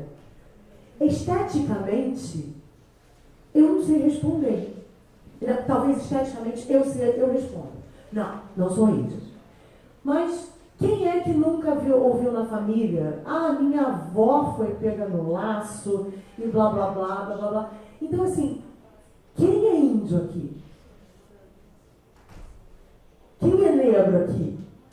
Quem é europeu aqui? Então, a minha pergunta em relação aí, assim, eu não quero saber sobre o olhar do Darcy ou de lá de trás, porque se você me pergunta se eu sou índia, esse índio velho e empoeirado do museu, eu acho que você também vai dizer, não sou eu. E aí eu entendo, o Pataxó, o Jajá, o Guarani, o Puri, não queria vir, porque esse índio ele não se identifica. Quem é índio? Esse aí, eu não sou. Então, na arte contemporânea, eu como artista, e hoje artista retomando o movimento e a dança, fui formada nos moldes clássicos do balé clássico, mas pratico a dança moderna, a dança contemporânea, a dança autoral, o movimento autoral. E é óbvio que assim como eu sou impregnada da história, do inconsciente europeu do balé clássico, mas também sou impregnada de tudo mais que eu vejo à minha volta, provavelmente eu também sou impregnada dos signos indígenas, da dança índia, né, dos meus movimentos. Então eu te pergunto, como um teórico contemporâneo vivo aqui, a minha arte também é índia? Ou eu preciso carregar símbolos e estereótipos e etnológicos e deburros esteticamente identificados como esse índio velho? Ou eu posso dizer que a minha dança é índia? Porque eu também sou índia. Vou tentar responder para você e para todo mundo. Você pode ser o que você quiser ser. Então o índio ele pode ser o que ele quiser e ser índio.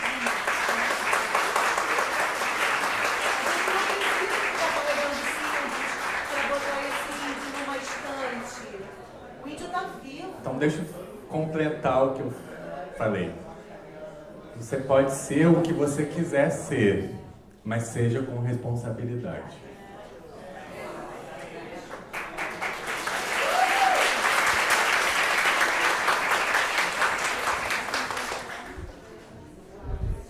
Bom, chegou a hora de ir para a exposição. Eu acho que todas essas questões que surgiram aqui no final, elas não têm, isso é uma questão importante, elas não têm uma resposta na exposição, elas têm várias respostas na exposição. Porque a questão da autoria está posta de diversas maneiras na exposição. Porque, na verdade, a identidade, ela se forma e desforma de acordo com quem você quer negociar. O tempo todo. Quem estava aqui na aula, né, de História do Rio, a gente terminou o curso falando muito sobre isso. Como em algum momento vai ser a questão indígena, em algum momento vai ser a questão Guarani, em algum momento vai ser a questão do Miguel, que é Guarani da Sandra, sabe? Isso vai se juntar e se diluir o tempo todo de acordo, porque isso são estratégias de resistência e existência. Então acho que assim, tem várias formas de autoria, que vão em algum momento aparecer de um jeito ou de outro, e na exposição, acho que deu aquecido. Então vou convidar todo mundo para a gente terminar de discutir lá na exposição, porque aí a gente pode ver estratégias reais, contemporâneas, porque a exposição está falando de presença indígena hoje no Rio de Janeiro, da gente ver como isso tudo é usado como estratégia, porque não sejamos ingênuos também. Quando a gente convida os grupos para virem aqui dialogar conosco, todos os grupos que a gente convidou já sabiam que era um museu, que era uma exposição. Então, tudo que foi feito aqui foi feito enquanto estratégia. Isso também é estratégia deles, estratégia do museu. Na verdade, é uma disputa e um encontro de negociação, digamos assim, né? De discursos que querem se sobrepor. O museu, óbvio, tinha todo o interesse em pensar uma exposição um pouco fora da curva, mas o museu sempre vai ser um museu, então tem uma série de discursos que querem ser impostos, e os grupos também tinham uma série de... Então, o que a gente vai ver é uma arena de debate, de discussão, que é o que uma exposição tem que ser, no final das contas, né? Senão é uma fala única, e não é o que a gente quer.